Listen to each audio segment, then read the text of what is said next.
Hello friend, नमस्कार। मैं विश्वजीत आज फिर आया हूँ आपके साथ में बात करने के लिए। आज का जो टॉपिक है वो है कि हम आलोचना को कैसे हैंडल करें। अगर कोई आपके बारे में क्रिटिसाइज करता है तो फिर उसको कैसे आप हैंडल कर सकें। अगर आप क्रिटिसिज्म में फंस गए हैं, आलोचना पे आलोचना आपकी हो ही जा रही है और आप परेशान हुए हैं, तो फिर इस परेशानी से कैसे निकला जाए। इसके लिए कुछ ऐसे प्रैक्टिकल टिप्स आपको मैं देने वाला हूं जिसको अगर अपनी लाइफ में इंप्लीमेंट करते हैं तो देखेंगे कि आप आलोचना से बाहर हो पाएंगे। तो सबसे पहला जो टिप्स है आलोचना से हैंडल करने का, आलोचना को पहले समझिए कि जब आलोचना हो रही है तो एक बात समझ जाइए कि आलोचना जब भी होती है, आलोचना का मतलब ही होता है कि वो किसी एक बंदे का स्टैंड पॉइंट है। जो आलोचना कर रहा है उस बंदे का स्टैंड पॉइंट है, वो अपने स्टैंड पॉइंट से बात कर रही है कि मैं ये नहीं कर सकता। अगर आपको बोला जा रहा है तुमने ये क्यों किया, तुम्हें ये नहीं करना चाहिए, तुम ये काम नहीं कर सकते हो, तुम ऐसा नहीं बोल सकते हो क्योंकि तुमको आता ही नहीं है, तो ऐसे आलोचना या बहुत और भी प्रकार की आलोचना होती है। तो जब भी बोला जाए इस प्रकार के वर्ड तो समझ जाइए कि उस बंदे का ये स्टैंड पॉइंट है, उस बंदे का ये थॉट्स है कि मैं ये नहीं कर सकता। आपको अगर बोला जा रहा है कि तुम ये नहीं कर सकते हो, सीधी सी मतलब है कि वो बोल रहा है मैं नहीं कर सकता, तो ये उसका स्टैंड पॉइंट है। वो इस दुनिया से कह रहा है कि मैं ये नहीं कर सकता, लेकिन मैं के जगह पे वर्ड यूज कर रहा तुम ये काम नहीं कर सकते। तो इसको समझिए कि जब भी आलोचना होती है ना, तो आलोचना एक स्टैंड पॉइंट से होता है, वो उस बंदे का स्टैंड पॉइंट है, लेकिन आपका स्टैंड पॉइंट कुछ और है।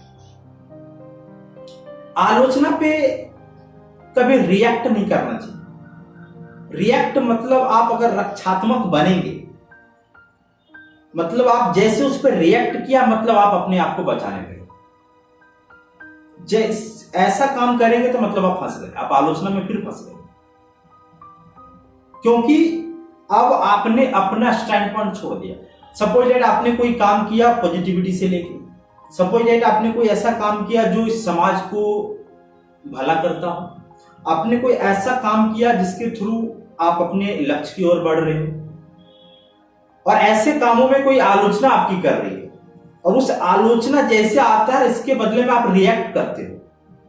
आपने उसको उधर से एक्शन किया, आपने रिएक्शन किया, मतलब आप अपने आप को बचा रहे हो। जब आप अपने आप को बचाते हो मतलब आप आलोचना में घिर चुके हो। तो इस जगह पे रक्षात्मक नहीं बनना है, मतलब आप जैसे रिएक्ट करते हो मतलब आप अपने स्टैंड पॉइंट को, आप अपने स्टैंड पॉइंट को छोड़ के उसके स्टैंड पॉइंट को की ओर जा चुके हो।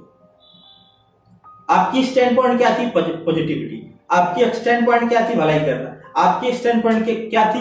गोल की ओर भागना। लेकिन जैसे कोई आलोचना करता, बस आप अपना स्टैंड पॉइंट छोड़ के किसी और के स्टैंड पॉइंट में चले जाते हो और उससे बकबक होना स्टार्ट हो जाता है और उसके एक्शन रिएक्शन में आप फंस जाते हो। तो ये कभी मत करना अगर आप आलोचना से बचना चाहते हो। अगर ऐसा करेंगे तो फिर फंस जाएंगे।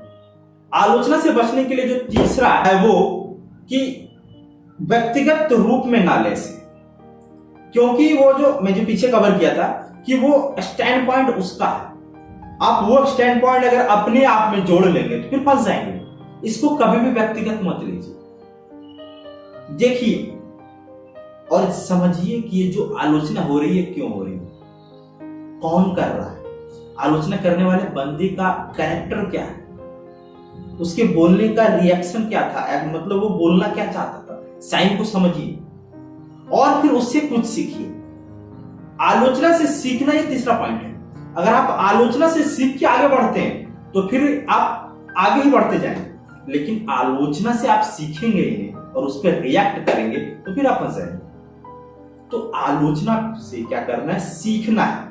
आलोचना से सीखना है। और आलोचक का कभी आलोचना मत कीजिए। जो आलोचना करता है, जो आपके बारे में क्रिटिसाइज करता है, जो आपके बारे में कुछ कुछ बोलता है, भद्दे वर्ड बोलता है या कुछ कुछ आपके बारे में अफवाह उड़ाया जाता है, तो उसके बारे में कभी मत बात कीजिए, क्योंकि आपका जो कैरेक्टर है वो पॉजिटिविटी का है, आपका जो कैरेक्टर है एक अच्छा पर्सन का, आपका जो पर्सनालिटी है एक गुड पर्सन का है। लेकिन आप अगर उसके बारे में बात करने लगेंगे तो फिर आप फंस जाएंगे। एक कहावत है, जैसे गंदे में अगर आप पत्थर फेंकेंगे तो गंदा आपके ऊपर पड़ेगा।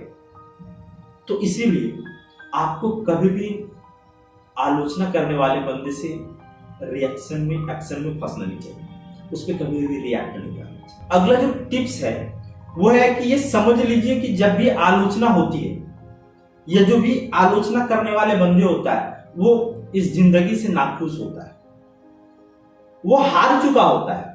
वो जिस भी रेस में भाग रहा है उस रेस में उस जगह पे भी नहीं पहुंच पाता है जिस जगह पे वो पहुंचना चाहता है, इसलिए वो आलोचना करना स्टार्ट कर देता है। उससे आगे जो भी बंदे भाग रहे थे, उससे आगे जो भी बंदे ने अचीव किया, उसका पैर खींचना स्टार्ट कर देता। ये आलोचक का एक साइन होता है, ये आलोचना करने वाले बंदे का एक साइन होता है। तो समझ जाइए जब भी आलोचना हो रही हो तो समझ जाइए ये जिंदगी से हारा हुआ आदमी है, ये नाखुश आदमी है, इसका अचीवमेंट जीरो है, इसका कैरेक्टर लेस है। ऐसे बंदे से कभी भी उलझिए मत, ऐसे बंदे पे कभी भी रिएक्शन मत कीजिए। जब भी आप आलोचना को स्वीकार करते हैं, किसी ने आपके ऊपर कोई वर्ड बोला, क्रिटिसाइज किया, अब आपने उसको स्वीकार कर लिया, मतलब आप उसको स्वीकार करके अब एक्शन की ओर बढ़ रहे हैं। मतलब अब आपने नकारात्मक चीजों पर ध्यान देना स्टार्ट कर दिया। आप पॉजिटिविटी की ओर बढ़ रहे थे, आपका कैरेक्टर अच्छा था, आप एक अच्छे पद पे बढ़ रहे थे, लेकिन किसी ने आलोचना किया, बस आप अपनी स्टैंड पॉइंट छोड़ के उधर चले गए, जो मैं पीछे कवर किया था। तो ये सब चीजें कुछ थी जिसको अगर आप ध्यान में रखते हैं, इसको अगर इंप्लीमेंट करते हैं तो अपनी लाइफ में ग्रो कर पाएंगे। नहीं तो फिर अगर आप आलोचना के चक्कर में फंस जाएंगे, आलोचना के वर्डों पे रिएक्शन करने लगेंगे तो फिर आप फंसे रह जाएंगे, क्योंकि आलोचक का काम ही है ये सब करना। लेकिन आपका काम है लक्ष्य की ओर भागना, आपका काम है पॉजिटिविटी फैलाना, आपका काम है एक अच्छे मार्ग पे चलना, आपका काम है मानवता के लिए कुछ करना। लेकिन आप आलोचना करने वाले बंदे के चक्कर में फंस जाएंगे तो आप अपने रास्ते पे नहीं चल पाएंगे। तो करना क्या है, इन सारी चीजों को अपनी लाइफ में इंप्लीमेंट करना। और ये छोटी छोटी चीज है जो हमें सक्सेस की ओर बढ़ाता है, जो हमें एक अच्छा पर्सनालिटी बनने पे ग्रोथ करता है, एक अच्छा ह्यूमन बनने में मदद करता है, एक अच्छा मानवता को निखारने में मदद करता है, क्योंकि ये छोटी छोटी चीज ही आगे बढ़ाती है। तो इस छोटी छोटी चीज को इंप्लीमेंट कीजिए और अपने लाइफ में ग्रो कीजिए। चलिए फिर मिलते हैं चलते चलते नेक्स्ट वीडियो में। Thank you.